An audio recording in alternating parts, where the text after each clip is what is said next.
नमस्कार, मी अतुल पाटील, जनकल्याण फाउंडेशन राज्य सदस्य।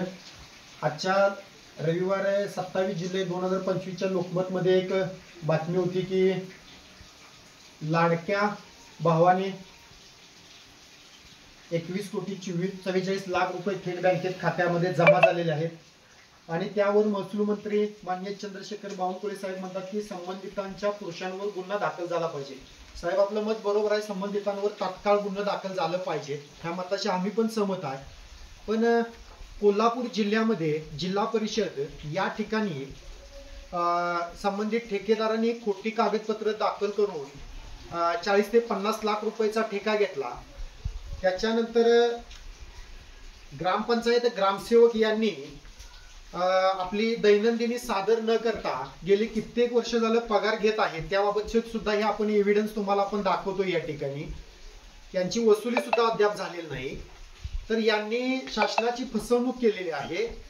हे सर्व पुरावे माननीय मुख्य कार्यकारी अधिकारी जिल्हा परिषद कोल्हापूर यांना पुरावे दिले। त्याच्यानंतर 15 जून 2025 आणि 17 जून 2025 या 2 दिवसाच्या ठिकाणी कार्यालयाच्या बाहेर भीक मागू आंदोलन केलं, तरी सुद्धा मुख्य कार्यकारी अधिकारी जिल्हा परिषद कोल्हापूर यांनी दखल घेतली नाही। आज या भ्रष्टाचारावर संबंधितांच्यावर कारवाई करण्यासाठी जनकल्याण फाउंडेशनच्या माध्यमातून 15 ऑगस्टला 7 ते 8 10 लोकांनी आत्मदहनाचा इशारा दिलेला आहे।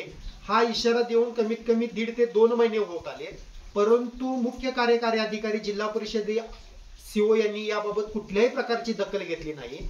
जर एखाद्या सामान्य माणसाने जर 1500 रुपयाचा लाभ जर घेतला तर तुम्ही त्याच्यावर फौजदारी गुन्हा दाखल करा म्हणता, पण या जिल्हा परिषद अंतर्गत येणाऱ्या आधिपत्याखाली येत असलेल्या कार्यालयामध्ये लाखो रुपयाचा भ्रष्टाचार ज्या अधिकाऱ्यांनी कर्मचाऱ्यांनी केला, ज्या ठेकेदारांनी केला, ते मात्र आज राजरोसपणे निवांतवाणी फिरत आहेत। मग त्यांच्यावर गुन्हा कधी दाखल करणार का? या ठेकेदारांच्याकडून संबंधित कार्यालयाकडून कदाचित अपवादात्मक आपल्याला यांच्या माध्यमातून काही आर्थिक व्यवहार होत असतो।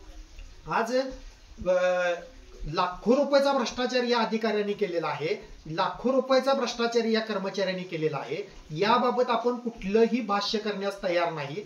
याबाबत जिल्हा परिषदचे मुख्य कार्यकारी अधिकारी यावर बोलण्याबाबत तयार नाहीत, सामान्य प्रशासन विभागचे कर्मचारी बोलण्यास तयार नाहीत, ग्रामपंचायत विभागचे कर्मचारी बोलण्यास तयार नाहीत, शिक्षण विभागचे कर्मचारी बोलण्यास तयार नाहीत। मग याबाबत आपण कधी बोलणार? आज शासनाला आम्ही मेलच्या माध्यमातून, आपले सरकार पोर्टलच्या माध्यमातून कित्येक तक्रार दाखल केल्या, पण याबाबत कुठल्याही अधिकाऱ्यानं अजून त्याबाबत दखल घेतली नाही। मग आपण संबंधितांना 1500 रुपये फक्त शासनाचे घेतले म्हणून तुम्ही गुन्हा कसा काय दाखल करा म्हणता? आणि का त्या संबंधितांवर गुन्हा का दाखल करता? लाखो रुपये जर समजा भ्रष्टाचार करून जर ते राजरोसपणे फिरत असतील किंवा त्यांच्यावर कुठल्याही प्रकारची कारवाई होत नसेल, तर मग 1500 रुपये, 1.5 दमडीचे 1500 रुपये तुम्ही त्या लाभार्थ्याने लाभ घेतला म्हणून त्याच्यावर तुम्ही कशाच्या आधारे का तुम्ही त्याच्यावर गुन्हा दाखल करता, म्हणून का तुम्ही स्टेटमेंट देता? जर तुम्हाला हे स्टेटमेंट जर द्यायचंच असेल, तर तुम्हाला जर हे करायचंच असेल, तर तुमच्या आमच्या कोल्हापूर जिल्ह्यामध्ये जो लाखो रुपयाचा भ्रष्टाचार केलेला आहे त्यांच्यावर तुम्ही फौजदारी गुन्हा दाखल कधी करायला लावणार? याबाबत जिल्ह्याचे पालकमंत्री तसेच जिल्ह्याचे खासदार तसेच सर्व जिल्ह्याचे आमदार याबाबत काही दखल घेणार का? संबंधितांवर गुन्हा दाखल करायला लावणार का? हा विषय महत्वाचा आहे आणि याबाबत आपण या व्हिडिओच्या माध्यमातून आपणास मी सूचित करतो की आपण यावर काय दखल घेणार। आज एवढे पुरावे गोळा करून देऊन सुद्धा जर मुख्य कार्यकारी अधिकारी जर समजा दखल घेत नसतील, तर मग काय करायचं? सामान्य माणूस एवढा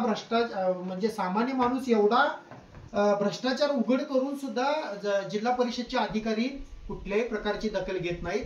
तरी माननीय महसूल मंत्री आमदार चंद्रकुळे बावनसाहेबांना मी विनंती करतो, ज्या पद्धतीने आपण संबंधितांना 1500 रुपये लाभ घेतला म्हणून गुन्हा दाखल करायला निघाला, त्याच पद्धतीनं कोल्हापूर जिल्हा परिषद या ठिकाणी लाखो 40-50 लाख रुपयाची टेंडर घेतलेली आहेत। दैनंदिनी सादर न करता जे भत्ता यांनी उचललेले आहेत, हा लाखो रुपयाचा भ्रष्टाचार आहे। यांच्यावर सुद्धा तुम्ही गुन्हा दाखल करणार का? हा महत्त्वाचा प्रश्न मी आपणास उपस्थित करत आहे। धन्यवाद।